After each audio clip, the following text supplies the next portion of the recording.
రేపటి పర్యటనకు సంబంధించిన ప్రధాని షెడ్యూల్ కూడా వచ్చేసింది. ఉదయం 10:45 భోగాపురం ఎయిర్పోర్టుకు మోదీ చేరుకుంటారు. 10:50 నుంచి 10:55 మధ్య టెర్మినల్ భవనానికి వెళతారు. 10:58కి థింసా నృత్యంతో మోదీకి స్వాగత కార్యక్రమం ఉంటుంది. 11 గంటల నుంచి 11:15 వరకు ఎయిర్పోర్ట్ నిర్మాణ పనులను మోదీ పరిశీలిస్తారు. ఇక 11:17 నుంచి 11:25 వరకు ఓపెన్ టాప్ జీప్లో సభావేదిక వద్దకు చేరుకుంటారు. 11:30 నుంచి 12:55 వరకు ఎయిర్పోర్టు ప్రారంభోత్సవంతో పాటు మోదీ ప్రసంగం కూడా ఉంటుంది. మధ్యాహ్నం 1:05 భోగాపురం నుంచి ఢిల్లీకి తిరుగు పయనం అవుతారు ప్రధాని మోదీ. రేపు అత్యవసరమైతే తప్ప బయటకు రావద్దని విశాఖ వాసులకు సూచించారు పోలీసులు. 3 ప్రధాన రహదారుల్లో ట్రాఫిక్ యాక్షన్ ప్లాన్ అమలు చేయనున్నారు. రేపు ఉదయం 5 గంటల నుంచి 10 వరకు, మధ్యాహ్నం 2 నుంచి రాత్రి 8 గంటల వరకు భారీ వాహనాల రాకపోకలపై ఆంక్షలు విధించారు. అనకాపల్లి వైపు నుంచి విశాఖకు వచ్చే భారీ వాహనాలకు లంకెలపాలెంలో డైవర్షన్ పెట్టారు. శ్రీకాకుళం, విజయనగరం వైపు నుంచి వచ్చే వాహనాలకు నో ఎంట్రీ పెట్టేశారు. ఇక సభకు వెళ్లే బస్సుల కోసం ప్రత్యేక రూట్లు కేటాయించారు.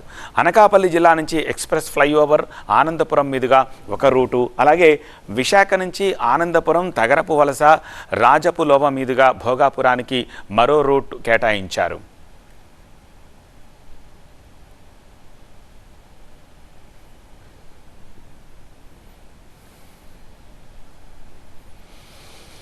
ఉత్తరాంధ్ర చిరకాల స్వప్నం భోగాపురం ఇంటర్నేషనల్ ఎయిర్పోర్టు ప్రారంభానికి కౌంట్ డౌన్ కంటిన్యూ అవుతోంది. మరికొన్ని గంటల్లో ప్రధాని మోదీ చేతుల మీదుగా ఈ మహాఘట్టం ఆవిష్కృతం కాబోతోంది.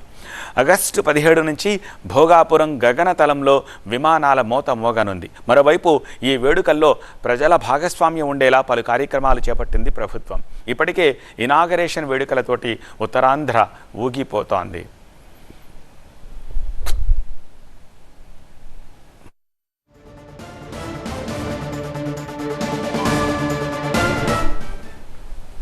భోగాపురం ఎయిర్పోర్ట్ దగ్గర ప్రస్తుతం ఉన్న హడావుడిపై లేటెస్ట్ అప్డేట్స్ మా అసోసియేట్ ఎడిటర్ ఈశ్వర్ అందిస్తారు.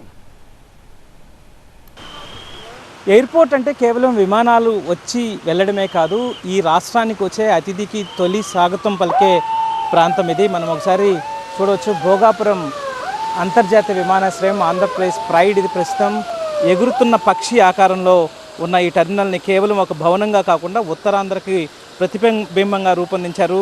భోగాపురం టెర్మినల్లో అడుగు పెడితే ముందుగా కనిపించేది విశాలమైన ఓపెన్ స్పేస్, సహజ కాంతి ఎక్కువ వచ్చేలా డిజైన్ చేశారు. పగటి సమయంలో కృత్రిమ లైటింగ్ అవసరం తగ్గేలా ఈ నిర్మాణం ఉండడం చాలా దీని యొక్క స్పెషాలిటీ. అలాగే టెర్మినల్ డిజైన్లో ఉత్తరాంధ్ర సంస్కృతి, సముద్ర తీరం, ప్రకృతి అంశాల ప్రభావం కనిపించేలా రూపొందించారు.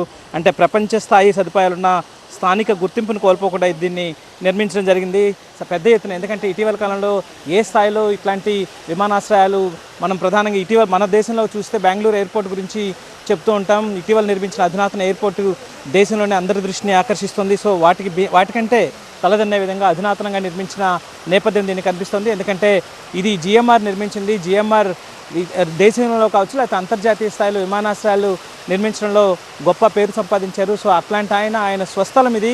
ప్రస్తుతం విజయనగరం ప్రాంతం, ఆయన జన్మించింది కూడా ఈ సమీప ప్రాంతంలోనే. ప్రస్తుతం ఈ భోగాపురం టెర్మినల్ చూస్తే ఇది పాత తరహా విమానాశ్రయాలే కాకుండా ఇది విశాలమైన రూఫ్ కావచ్చు, సహజ కాంతి లోపలికి వచ్చే ఇట్లాంటివి పెద్ద ఎత్తున ఇక్కడ ఏర్పాటు చేయడం జరిగింది. గాజు వినియోగం ఎక్కువగా ఉండడం వల్ల టెర్మినల్లో ఎక్కువ ఎత్తైన రూఫ్, పెద్ద స్పాన్తో నిర్మించిన ఇది. పాత ఎయిర్పోర్ట్లు, ట్రాన్సిట్ పాయింట్లు, కొత్త ఎయిర్పోర్ట్లు, ల్యాండ్ మార్కులు.